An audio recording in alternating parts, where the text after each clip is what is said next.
any jazz fans out there? Like, not jazz as in the dance, not jazz hands, jazz fans. Or maybe you're a piano player fan. Maybe you have a piano in your house. Did you know that the best-selling jazz piano album of all time was a live recording of a concert by Keith Jarrett, who is an American jazz musician? He was a master at jazz piano. And in January of 1975, he was prepared to do a live concert. And he flew all the way to Germany to do the concert.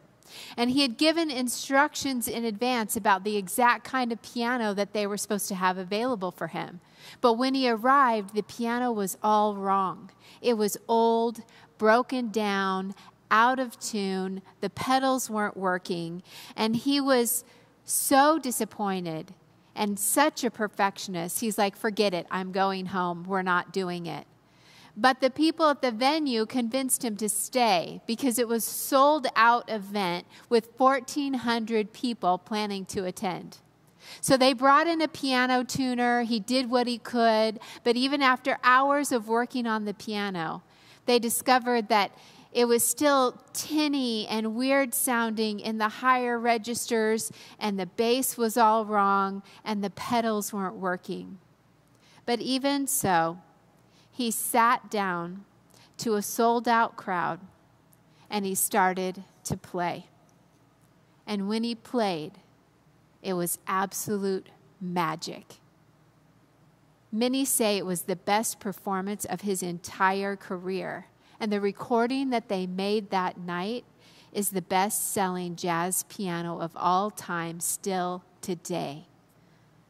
In the end, the less than perfect piano, which Jarrett initially thought was his worst nightmare, turned to be a blessing rather than a curse. It's amazing that even a broken instrument, worn out, less than ideal, imperfect instrument, when the hands of a master can still create something extraordinary. And this is really good news for me. And I think it's good news for you and for everyone because we are all broken instruments in some way. We all carry the scars of the pain and hurt of this life. My name is Janet. I'm one of the pastors here at Restore. And some of my brokenness comes from my family of origin and some of the historical things that I brought into my heart and mind that mess up my thinking about myself and others. And I'm still beginning to uncover how I operate in unhealthy ways. And I'm working to be even more emotionally healthy. Today we're continuing a series called Mind Matters. And the first week of this series we talked about anxiety. And the second week of this series we talked about depression. And for some of us, when we talked about these things, it was kind of like I'm going to pick myself up off the mat and I'm going to go forward and I'm going to do better. But for others of us, the struggle that you're feeling, it just goes so much deeper than that. In fact, sometimes that brokenness can feel so heavy and so overwhelming that it can lead us to this feeling. The feeling that makes us say, I don't want to keep going. I don't want to go on. I don't know if I can go on. So today, as we continue our series, Mind Matters, we're going to talk about the struggle of suicidal thoughts that many people experience.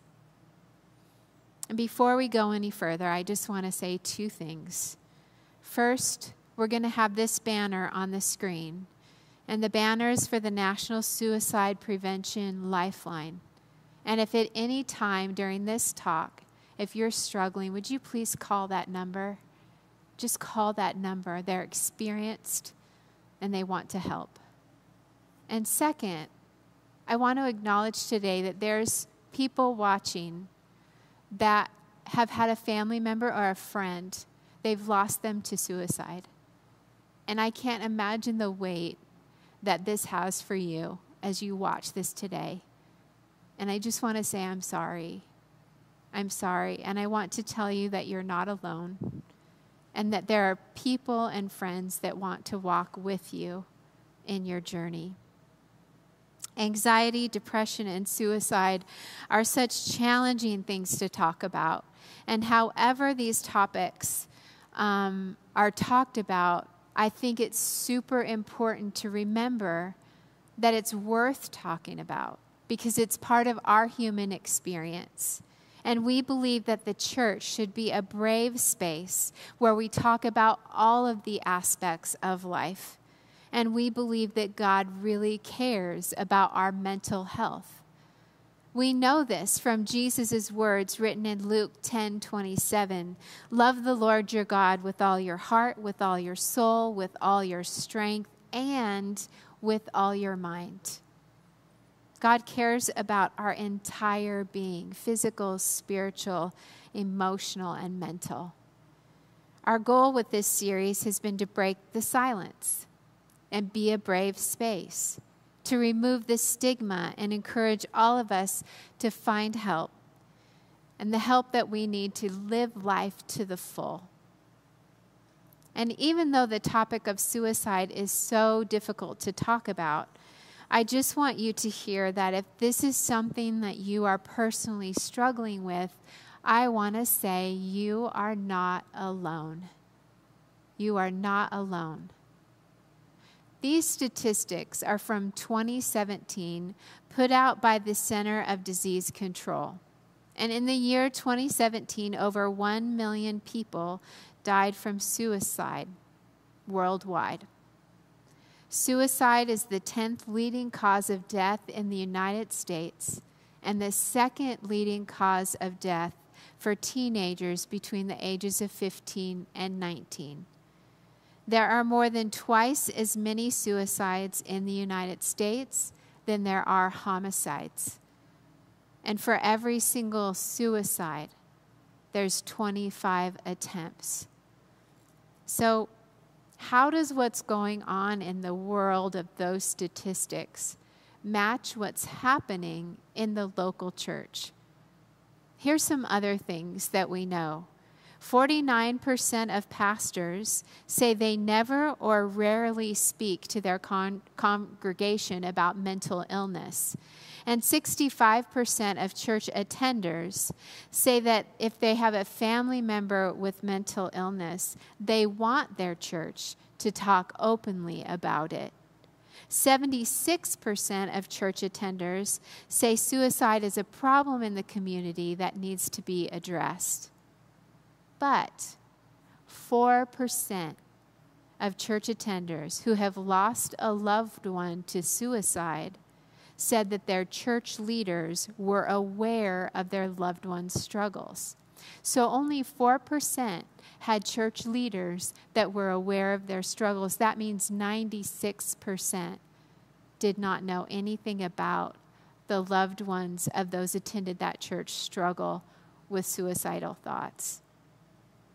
I believe that we make a difference when we are honest about what it is like to be human.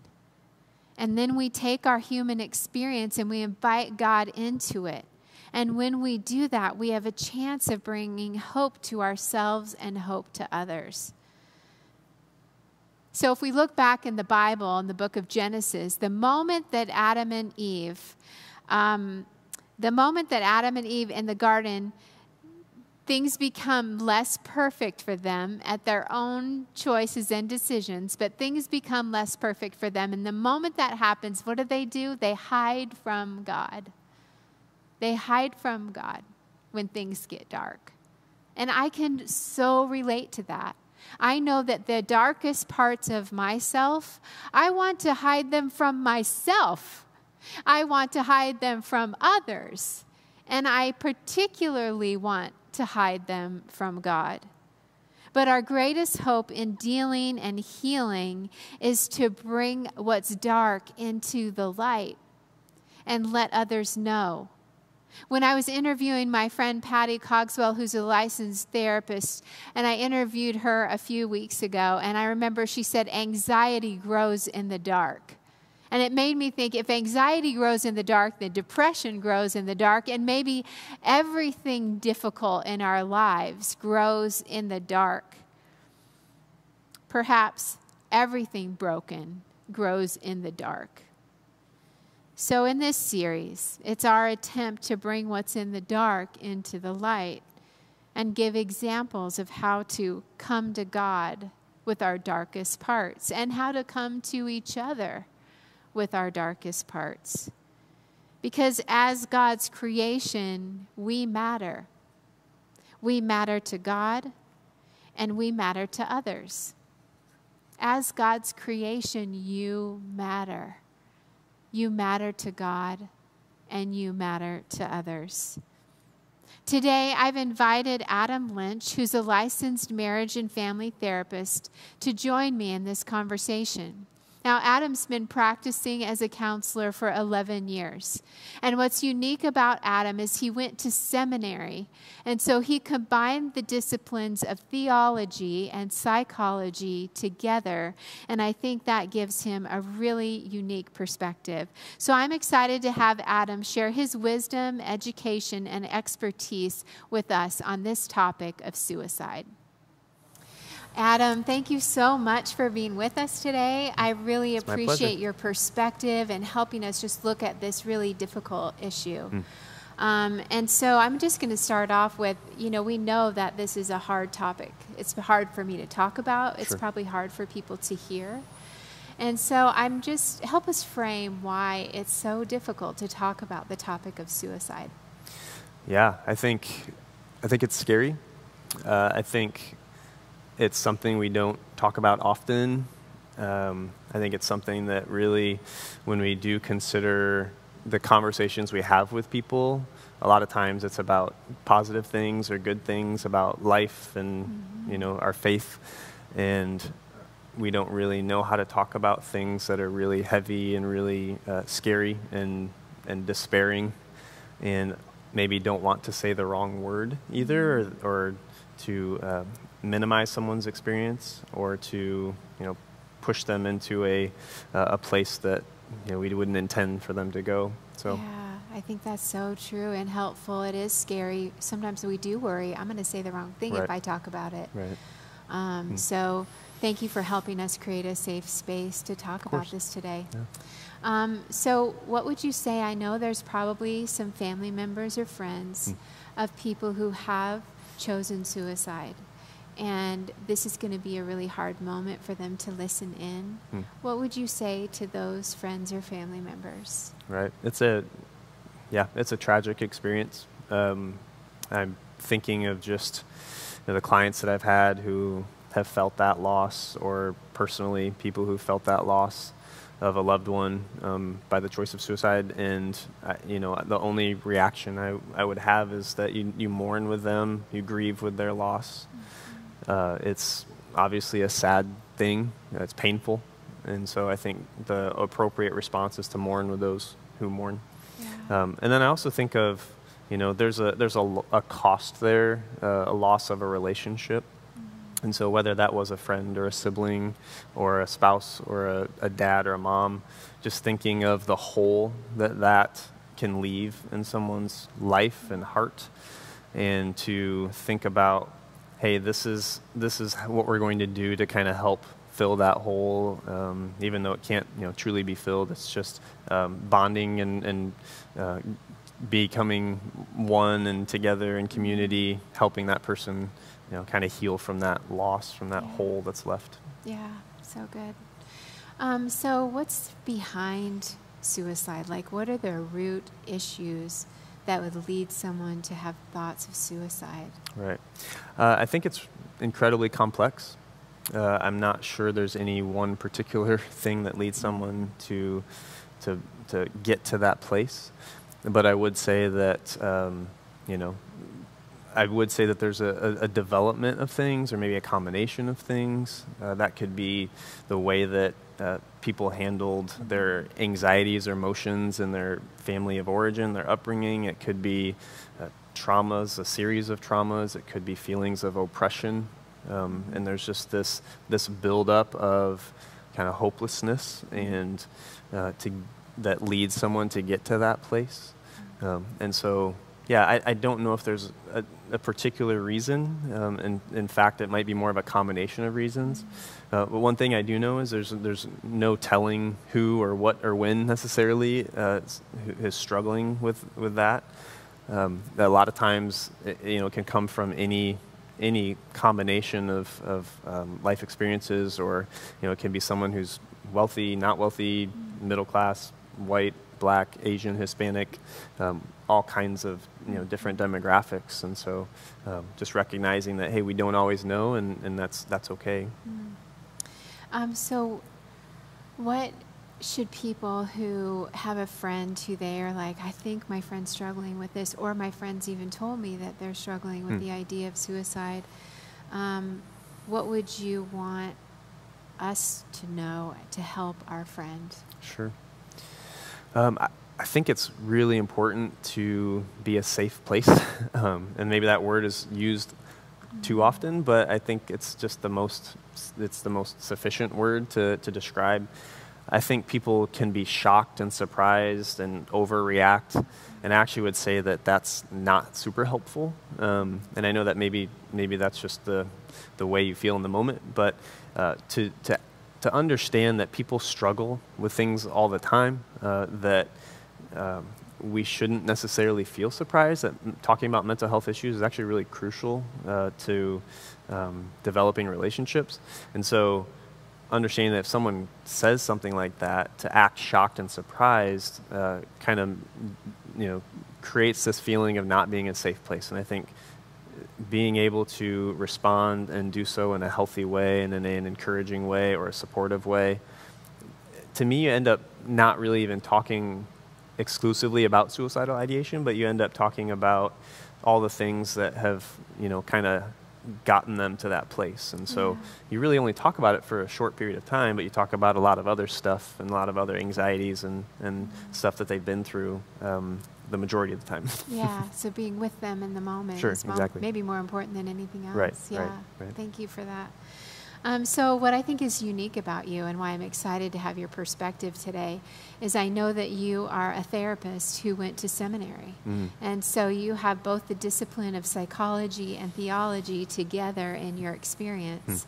And I'm curious about what perspectives you would have for us of what you heard from other people, how they put together their mental health struggles and their faith in God, and how those two things mesh. Right.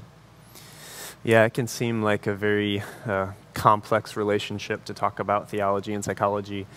But actually, when we break it down, there is a lot of complementarianism. I mean, to me, it's really hard to talk about spiritual growth and spiritual maturity without describing or discussing someone's mental health and how they handle anxiety and what they do with their suffering and struggle and pain and hurts.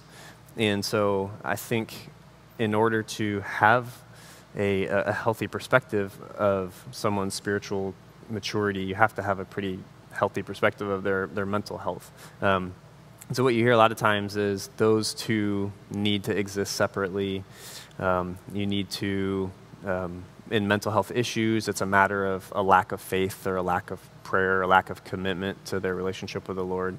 And I actually think that really minimizes it really minimizes their actual relationship with the Lord. And even from an evangelical perspective, people talking about their mental health issues can sometimes be the means by which they're looking to understand who God is and the gospel and what a relationship with Jesus could look like. Yeah. And so just thinking, hey, if this person's talking about mental health, I need to be open to discussing that because it actually might give me an opportunity to share with them what the gospel is and who Jesus is. Yeah, I love that. I think you said to me one time that I don't know how a person grows spiritually without talking about their mental health.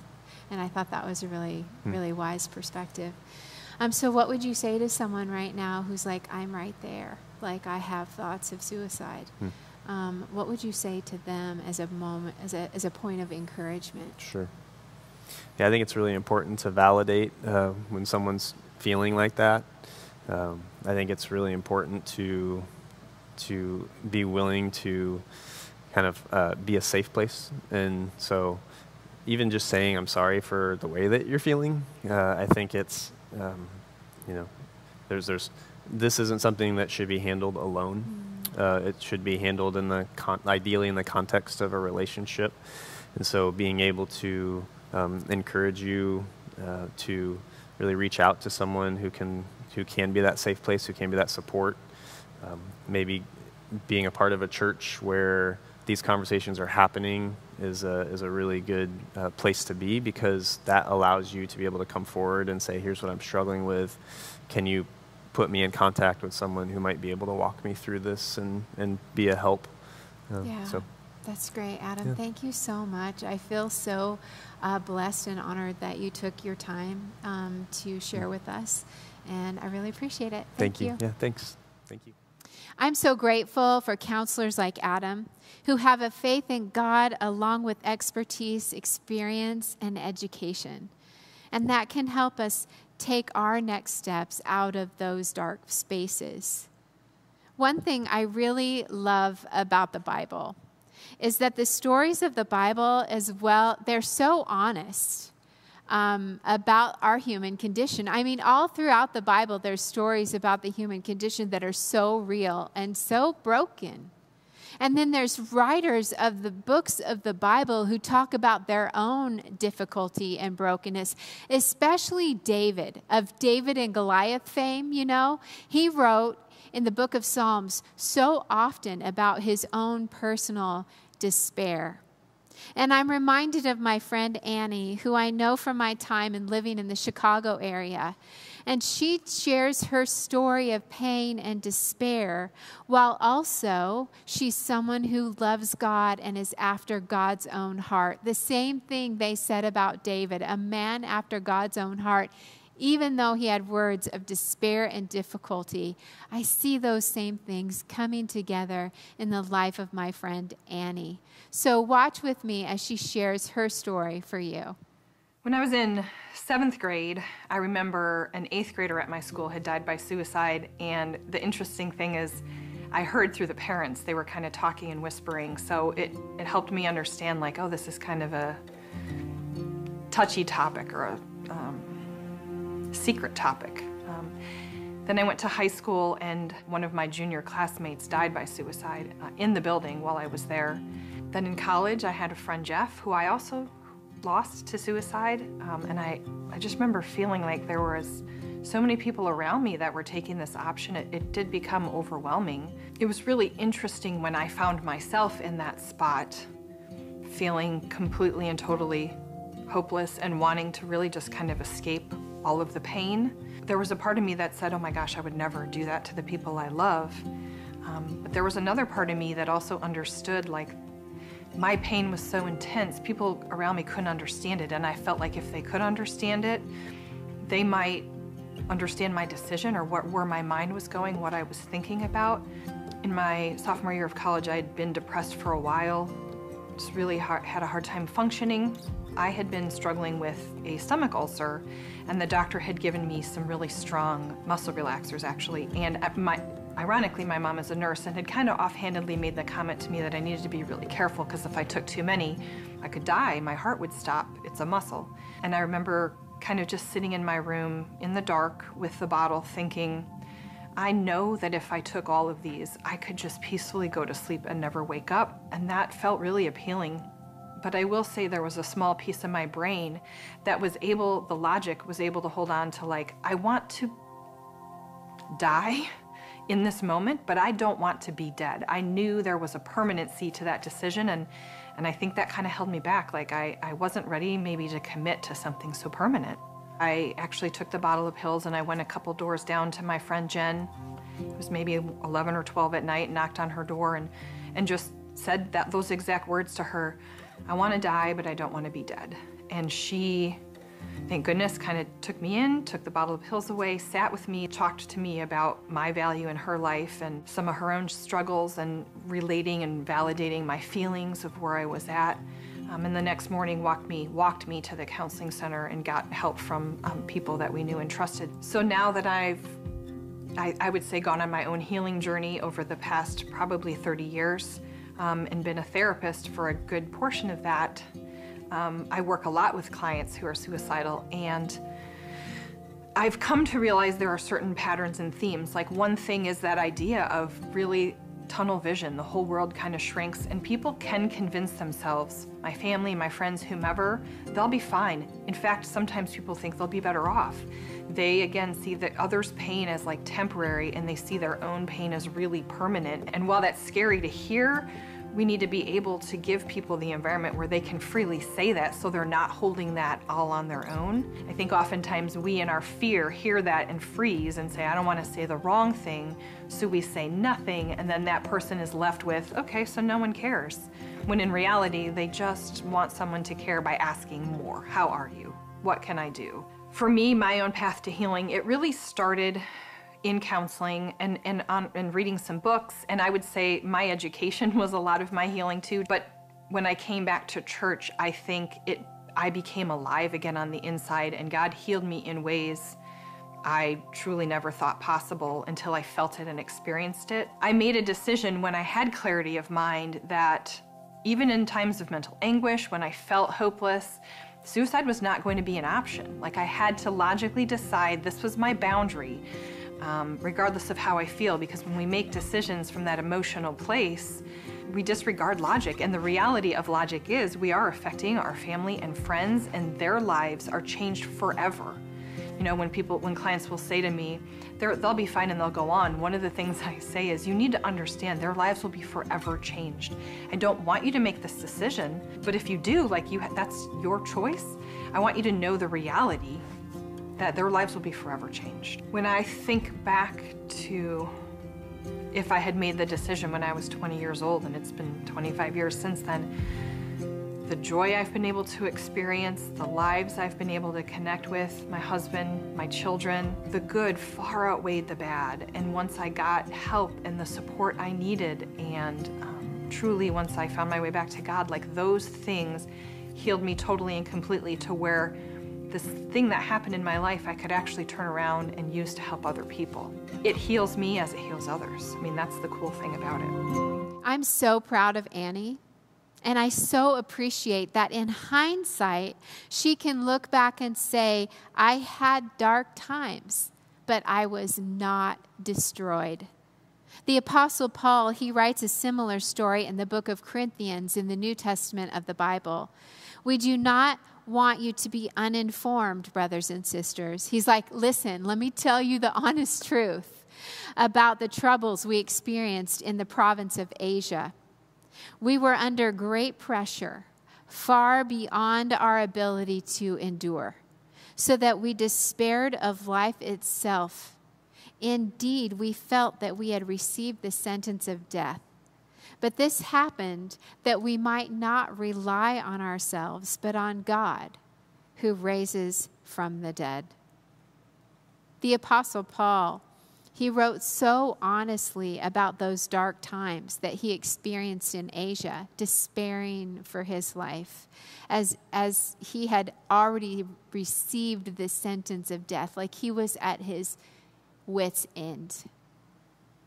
But then later, with some perspective, he writes this. Just a couple chapters after describing this moment, he says this: we are hard pressed on every side, but not crushed, perplexed, but not in despair, persecuted, but not abandoned, struck down, but not destroyed. We see in chapter 1 that there's a time in his life where he really did feel like he was crushed at his end, abandoned and destroyed. And it really did feel at the time that he had received the sentence of death. And what he says in chapter 4, he says with the benefit of hindsight. Some time has gone by, and he said, listen, thinking back on that, he doesn't forget that he was in utter despair. He hadn't forgotten that he despaired for his life, but he had a different perspective, a perspective of hope, the hope that he found as God sustained him through that experience. N.T. Wright, he writes this, and he makes this observation about Paul's experience. The greater reality that Paul came to realize is that because of God, we are not crushed, not in despair, not abandoned, not destroyed. Paul's not being done in by his circumstances, suffering, or persecution is to be attributed directly to God's ability or power to sustain him in the midst of adversity. Good words from author N.T. Wright. As we close, let me just speak to those who are personally struggling. And I just want to say again, and I know we've said it a lot, but you are not alone. There are people that want to walk with you. Please reach out for help. And to those who have had a family member or lost someone to suicide, also know that you're not alone. Also know that we get that your life is changed forever because of that event. But there's a community of people that want to walk with you. So reach out for help. And lastly, for those of you who are not struggling, and you're like, I'm not there, I would just say to you, be a safe place, a brave person for somebody else. It's one thing to ask people to raise their hand if they're struggling. It's another thing to be a community of people that pursues people to find out how they're doing really. And asking the questions of what's going on, what are you thinking, what are you feeling, and not being afraid of the hard answer. The truth is, at the bottom line, we all have a choice. When it feels like we don't want to keep going, we can choose to stay and put our brokenness into the hands of a loving God. And when we do this, God has the power to make beautiful music out of the broken down, worn out instrument of our lives. Each week, as a way to kind of replace God's truth with what's in our mind about ourselves, we've been asking and challenging each other to memorize Scripture. And so this week, we're challenging you to memorize 2 Corinthians 4, 8, and 9. And we read it earlier. I'm going to read it again. We are hard-pressed on every side, but not crushed. Perplexed, but not in despair. Persecuted, but not abandoned. Struck down, but not destroyed. Would you memorize that with us this week? As a way to just put God's truth back into our minds. One other way that I think we encourage one another is to do communion together every single week, to remember Jesus' death on the cross as an opportunity for us to be in right relationship with God. And when we say yes to Jesus, it's like we're putting our life into the loving hands of God. And he asked us to do that. In fact, he sent his son to earth to die on our behalf so we have an opportunity to live at peace with God. So grab whatever you're going to use this morning for communion. And let's take that together during this next song.